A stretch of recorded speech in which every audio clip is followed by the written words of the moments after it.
In that Farbrengen of Purim Tovshin Chavches, where the Rebbe described his grandfather, who was a yeshiv by the Rebbe Maharash in Lubavitch after his chasana, so the Rebbe said something that he said when he came back. That when he came back from the Rebbe Maharash, he told over that by the Rebbe Maharash, everything was in the form of rachvas, breitkeit.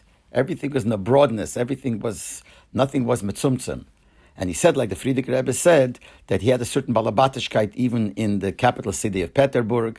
And Bechlal, by him the Seder was very breit. All his kelim that he used were made of gold. For instance, his watch was made of gold. And not only one watch, he had two watches. As the Seder used to be those years that you didn't wear a watch on your hand, but you had a watch in the pocket of the Rebbe said gilet, which is called in Russian, and here it's called in the vest.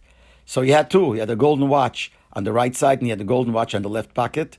And every one of these watches was connected with a golden chain.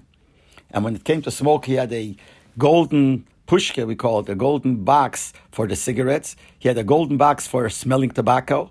His forks and spoons were made of gold. He had a stick which had a golden handle. Also concerning his clothes was very special. Even the wagon that he went in was very, very special. And all his nyonim were berachvas. So when he told this over, they asked him, Kved Harav, what kind of Seder is it? Is that something that you have to have? Is this important that these gashmizdik elam hazeh things should be made of gold dafke?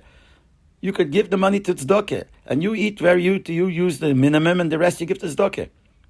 So he answered, Petach, petach, which means full, full. For who was gold created? What do you think? For me, or for you, or for the Goyim lahavdil? For him it was created. Gold was created for the Rebbe to use it. So that's the word that the Rebbe said over in the name of his grandfather. But when he mentioned this word, Derech Agav, he mentioned also that he was from the Yeshiva in Lubavitch, and then the Rebbe said to Rabbi Groner that this was the most important part of the Farbrengen. But then the Rebbe also added another side to the Rebbe Maharash, and that will be in the next voice note.